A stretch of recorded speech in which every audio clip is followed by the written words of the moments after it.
K C. വേണുഗോപാലിന്റെ പ്രതികരണം അല്പസമയം വന്നിരുന്നു എന്ന് കേൾക്കാം. നരേന്ദ്രമോദിയുടെ ഗവൺമെന്റ് ഓരോ ബില്ല് പാർലമെന്റിൽ കൊണ്ടുവരുമ്പോഴും ആ ബില്ലിന് ഒരു ഹിഡൻ അജണ്ട ഉണ്ടായിരുന്നു.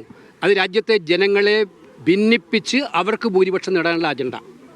പക്ഷെ അതിനേക്കാളെല്ലാം ഉപരിയായിട്ട് നമ്മുടെ 12 കൊല്ലവും കാണാത്ത രീതിയിലുള്ള അപകടങ്ങൾ പതിയിരിക്കുന്ന ഒരു ബില്ലാണ് ജനാധിപത്യത്തെ സംബന്ധിച്ചിടത്തോളം ഈ ബില്ല്.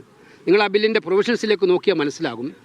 വിമൻ റിസർവേഷൻ ബില്ല് 2023 ഞങ്ങൾ പാസ്സാക്കിയതാണ്, യുനാനിമസ് ആയിട്ട് പാസ്സാക്കിയതാണ്.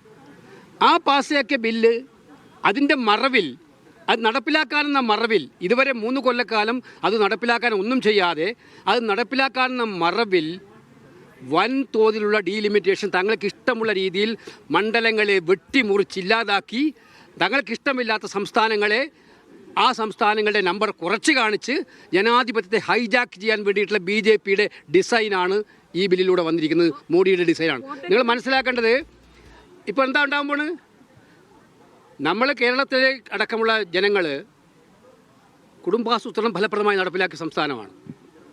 അതിൻ്റെ പേരിൽ ശിക്ഷിക്കപ്പെടേണ്ട അവസ്ഥയിലോട്ടാണ് പോകേണ്ടത്. ഇപ്പോൾ കേരളത്തിൽ ഇപ്പോൾ ഇവർ പറഞ്ഞ പുതിയ ബില്ലനുസരിച്ച് ഇവർ നേരത്തെ വാഗ്ദാനം ചെയ്തു പ്രപ്പോഷണൽ റെപ്രസെൻറ്റേഷൻ ഉണ്ടാകും. പക്ഷേ ഇപ്പോൾ ബില്ലിനകത്ത് പറയുന്നത് എന്താണ്?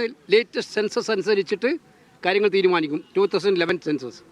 അങ്ങനെ വന്നാൽ കേരളത്തിൻ്റെ നമ്പർ എത്രയായിരിക്കും? ഒരു എക്സാമ്പിൾ ഞാൻ പറയുന്നത് 22 23. അത് മാത്രമല്ല, ഇതിനകത്ത് ഡീലിമിറ്റേഷൻ, നിങ്ങൾ ആസാമിൽ, നിങ്ങളെല്ലാം റിപ്പോർട്ട് ചെയ്തവരാണല്ലോ, ആസാമിലെ ഡീലിമിറ്റേഷൻ ഒന്ന് കണ്ടു നോക്കുക. അതിൻ്റെ മാപ്പ് ഞങ്ങൾ കാണിക്കാൻ തയ്യാറാണ്. ആ ഡീലിമിറ്റേഷൻ നടത്തിയതിൻ്റെ ഡിസൈൻ ഒന്ന് നോക്കൂ.